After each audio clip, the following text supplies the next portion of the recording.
There are always moments that you are able to take extra oxygen inside, extra air, and that will compensate for the loss through the endurance, through the performance, through the pressure, biochemically.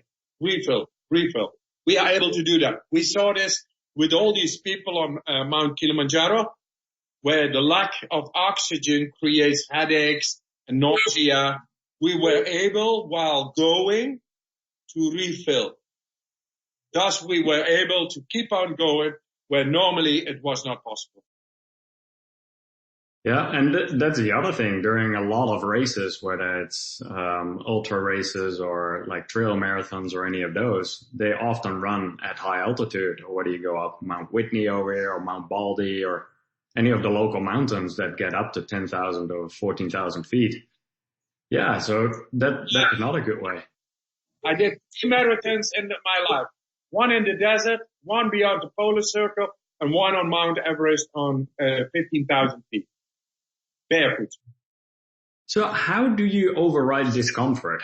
What is it that, because obviously you can push your body to a certain extent, but to some extent there's a big mental component too. How do you override discomfort? The mental component is nothing more than the connection between will, which is the prefrontal cortex, together with the PAG, periaqueductal gray hemisphere, the place of the hormones, the opioids, plus the cannabinoids.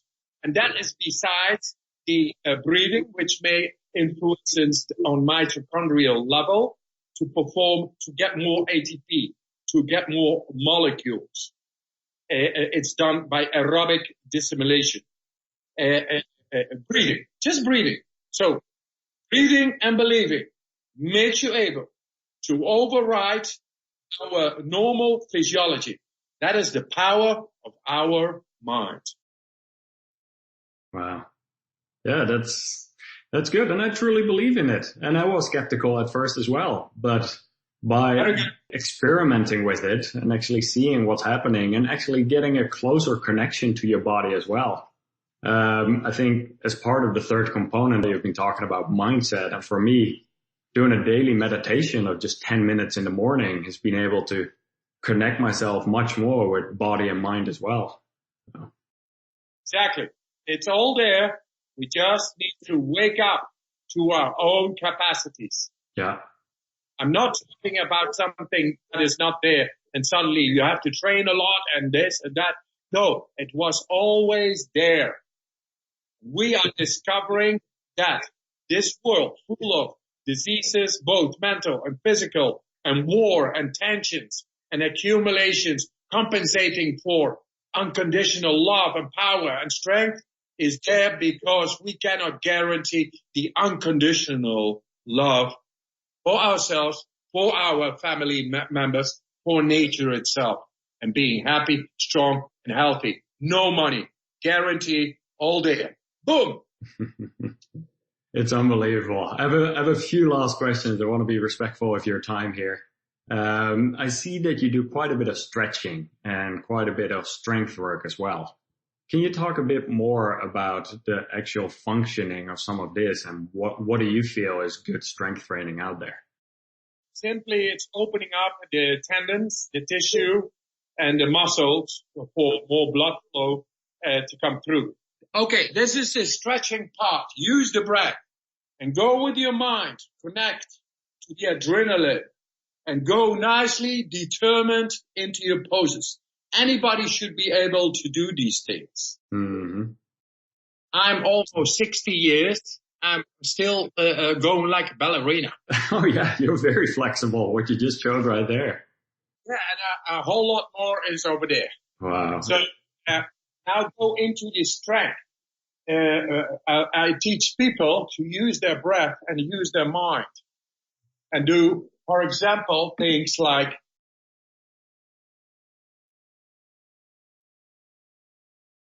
this. Yeah. This for 4 minutes.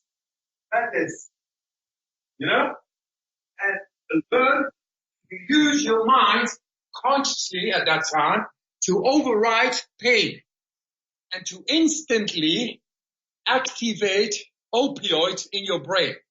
And exercises like that or any other power exercise is no longer a thing of strength, but of the mind. Mm-hmm. It's amazing. Yeah, that really is right there. Yeah. And so you learn about the mind, and then the mind, when you set the mind, you will be able to attain the goal. Whatever that is. That's the moral behind it. Yeah, I have experienced it myself, even to a point where I never thought you could run more than half a marathon until all of a sudden you visualize. And I've had it myself. I visualized I'm going to run today 100 miles. And all of a sudden, once I got to mile 50, it felt like just a warm up, like I hadn't even started running yet. So yeah, it's quite unbelievable like that. It is, huh? Yeah. It really, really is. So you got to begin to believe that the unbelievable is out of here. Yeah, absolutely. Absolutely. And so you're coming to the US very soon, and you're going to be giving workshops all over the place, which is so fascinating. Where can people find out more about your US tour, about the different online programs that you have got going on? What is the main place for that? We got a website for that. That's called the Wim Hof, my name, method.com. Perfect. I will be tomorrow off to LA, then to San Francisco, Miami, and New York. So I'm going to tour around you guys. I'm very excited that you're coming to the US again, and you have been here quite often, which is good to see that it's spreading all over the world. And actually on Saturday, I'm going to be at the event that you're going to be at. So I'm going to be seeing you in a few days here in LA, actually. Great. Then we meet up. Yep, absolutely. That'll be good. Yeah, absolutely. And then Yes. last but not least, your book, Becoming the Iceman. It's a really good read as well. You wrote your stories in there and your experiences, and Justin wrote his perspective as well, going from absolute zero to becoming an Iceman himself. Where can people find your book? I really don't know. Must be Amazon, I think. Yeah. I got mine on Amazon, and I do believe Barnes and Nobles and several of the other major retailers are selling the book as well. So Yes. I'll make sure to link to that in the show notes. So Great. is there any last words of advice? Is there anything that you feel you would like to share at the end with the audience? Just love you. That's it. Have love for life, and I love you. Absolutely. I love you as well, Wim. It was an absolute pleasure. Thank you very much. And I look forward to seeing you this weekend. Great sharing. Keep up the good work. Together, we are stronger. Absolutely. Great. All right. You have a good rest of your day. Good. All right. Bye-bye. Bye-bye. Hi guys, I hope you enjoyed this episode of the Extra Mile Show with Wim Hof. All the notes from today's episode can be found on my website, extramilist.com. If you have any questions after hearing this episode, let me know in the comments.